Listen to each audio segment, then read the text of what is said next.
கோவை பேருந்து நிலையம் bus stand அங்கே சென்னை பிரியாணி அப்படின்னு ஒரு பிரியாணி கடை இருக்கிறது. அது வாசலில் தண்டாயுதபாணி அப்படின்ற ஒரு சாதாரண வழிபோக்கர் என்ன பண்ணுறாரு, அங்கே கடை வாசலில் நின்றுட்டு இருக்காரு. நின்றுட்டு இருக்கும்போது அந்த சென்னை பிரியாணி இருக்கக்கூடிய ஊழியர்கள் என்ன பண்ணாங்க, கடை வாசலில் நீங்கள் நிற்கக்கூடாது, நீங்கள் உடனே கிளம்பணும் அப்படின்னு சொல்லி அவர்கிட்ட காட்டமாக பேசுகிறாங்க. அவரு எதுக்கு, நாங்கள் சாதாரணமாக தானப்பா நிற்கிறேன் அப்படின்னு கேட்கும்போது அடுத்த இது அடி உததான் பயங்கரமாக அவர் தாக்கப்படுகிறார். தாக்கப்பட்டு அவர் என்ன பண்ணுறாங்க, ஹாஸ்பிட்டல் அட்மிட் பண்ணிட்டு போலீஸில் அவர் கம்ப்ளைண்ட் பண்ணுறாரு.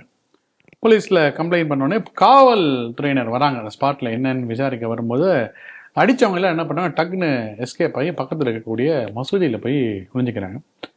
உடனே காவல்துறை எப்பவும் போல் நைட்டுக்குள்ளே நாங்கள் சில பேரை கைது பண்ணுறோம், விசாரிக்கிறோம் அப்படின்னு சொல்லியிருக்காங்க. இந்த செய்தி நீங்கள் எப்படி பார்க்குறீங்க?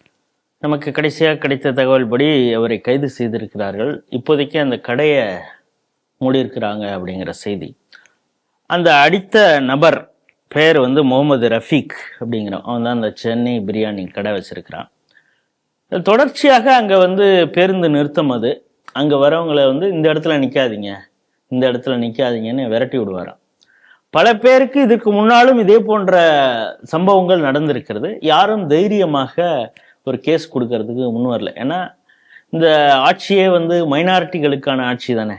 அதுவும் கூட்டமாக போலீஸ் ஸ்டேஷனையும் முற்றுகையிடக்கூடிய இஸ்லாமியர்களுக்கு எதிராகலாம் கேஸு கொடுத்தா அந்த கேஸையும் போலீஸ் எடுத்துருமா அப்படின்லாம் இருக்குல்ல. அதனால பல பேர் பயந்துகிட்டு இருந்திருக்காங்க. உண்மையிலே இந்த தண்டாயுதபாணி அவர்களுக்கு நம்மளுடைய பாராட்டுதல்கள். அவர் மீது தாக்குதல் நடந்தவுடனே தைரியமாக அவர் போலீஸ் ஸ்டேஷனில் போய் புகார் கொடுத்துருக்கிறார். நம்மள்கிட்ட எல்லா எவிடன்ஸும் இருக்குது. அவர் ஹாஸ்பிட்டலில் சிகிச்சை எடுத்து அவருக்கு எங்கெல்லாம் காயம்பட்டிருக்குங்கிற அந்த மெடிக்கல் ரிப்போர்ட்லாம் கூட இருக்குது. ரிப்போர்ட் பண்ணால் ஆரம்பத்தில் எப்பவும் போல் போலீஸ் கேஸ் ஃபைல் பண்ணுறதுக்கு கொஞ்சம் யோசிச்சுருக்காங்க. அதற்கு முன்பு அங்கே இருக்கக்கூடிய லோக்கல் ஜமாத்துலேருந்து பாருங்கள், சென்னை பிரியாணி கடைங்கிற ஒரு ஆள், அவன் ஒரு இண்டிவிஜுவல். அங்கு பேருந்து நிறுத்தத்தில் பஸ் ஏறுறதுக்கு வந்தவர் ஒரு இண்டிவிஜுவல். 2 பேருக்கும் ஒரு பிரச்சனை. தாக்கப்படுவர் போலீஸ் ஸ்டேஷன்ல புகார் கொடுக்கிறார். எதுக்கு ஜமாத் வரணும் அப்படின்னா, கூட்டம் ஒரு 100 பேர் போலீஸ் ஸ்டேஷன்ல நின்னா, நீங்க தப்பே செய்திருந்தா கூட அவன் மேல நீங்க கேஸ் ஃபைல் பண்ண முடியாத ஒரு சூழலை ஏற்படுத்துறதுனால இதுதான் மாபோக்ரஸி அப்படிங்கிறது. பஞ்சாயத்து பேசியிருக்காங்க, இதோட விட்டுருங்க, கேஸ் கொடுக்க வேண்டாம். நாம் திரும்ப ஏன் இந்த தண்டாயுதபாணி அவர்களை பாராட்டுறோம்னா, இவர் ஸ்டெப்பனா இருந்திருக்கார். எனக்கு நீங்க கேஸ் புகார், என்னை அடிச்சிருக்காங்க, என்னை திட்டினது எனக்கு இன்னும் அடிச்சது அவருக்கு காயம். அந்த நேரத்துல அவரை வசை மாறி பொழிந்தது எனக்கு காயமா, அதை விட எனக்கு காயமா இருக்குது. இன்னைக்கு எனக்கு நடந்தது நாளைக்கு வேற யாருக்கு வேணா நடக்கலாம். ஏன்னா இவங்க திருந்த போறதில்லை, இவங்க அப்படி சொல்லிதான் என்னை அடிச்சது. அதனால இந்த கேஸ் ஃபைல் பண்ணும் அப்படின்னு சொன்ன உடனே வேறு வழி இல்லாமல் போலீஸ் இந்த வழக்கை பதிவு செய்து அவர் இப்பொழுது கைது செய்யப்பட்டிருக்கிறார்.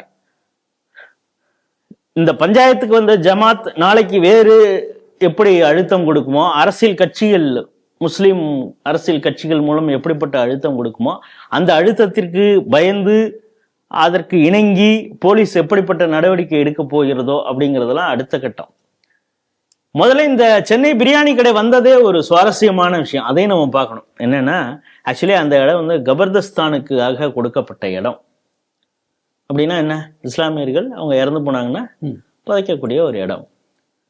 ஒன் ஃபைன் மார்னிங் கபர்தஸ்தான் இடம் ஒரு ஷாப்பிங் காம்ப்ளெக்ஸாக மாறிவிடுகிறது. அந்த ஷாப்பிங் காம்ப்ளெக்ஸ்ல தான் இந்த சென்னை பிரியாணி சென்டர். திடீர்னு அரசு கொடுத்த இடமே இது வக்பு நிலம் அப்படின்னு அவங்க சொல்லி அவங்களுடைய கட்டடத்தெல்லாம் கட்டிடுறாங்க. அப்படி கவர்மெண்ட் கொடுத்த இடத்த வக்புன்னு சொல்லி அப்புறம் இவங்க கபர்தஸ்தான் இடத்துல இவங்க ஷாப்பிங் காம்ப்ளெக்ஸ் கட்டினது மட்டும் இல்லாம அங்க பேருந்து நிறுத்தம் இருக்குது, அங்க பேருந்து நிறுத்தத்துல ஏறக்கூடிய பயணிகள் எல்லாம் நீ அடிச்சு விரட்டுவேன்னா இது எவ்வளவு பெரிய அயோக்கியத்தனம். இப்ப இந்த தண்டாயுதபாணியை அந்த முகமது ரஃபீக்ங்கிறவன் தாக்குனால, அப்ப அங்க ஒரு போலீஸ்காரர் இருந்திருக்கிறார். அவருக்கே பயம். ஏன்னா அடிக்கிறவன் யாரு, அவன் எதை வச்சு நாளைக்கு அடிப்பானோ, இல்ல பிரியாணி அண்டால வேற என்னென்னலாம் அவன் வச்சிருப்பானோ. அவன் பிரியாணி மட்டும்தான் வச்சிருக்கான அந்த கடையில, வேற என்ன வச்சிருப்பானோ யாருக்கு தெரியும். போலீஸ் பயந்துட்டு இருந்தான். அதற்கு பிறகு அதே போலீஸ் ஸ்டேஷன்ல போய் ஒரு புகார் கொடுத்திருக்காரு. அப்படின்னா ஒரு தப்பு நடக்கிறது, இந்த தவறை சுட்டி காட்டினார் தான் கோயம்புத்தூர்ல செல்வராஜ்ங்கிற ஒரு டிராபிக் இன்ஸ்பெக்டர்.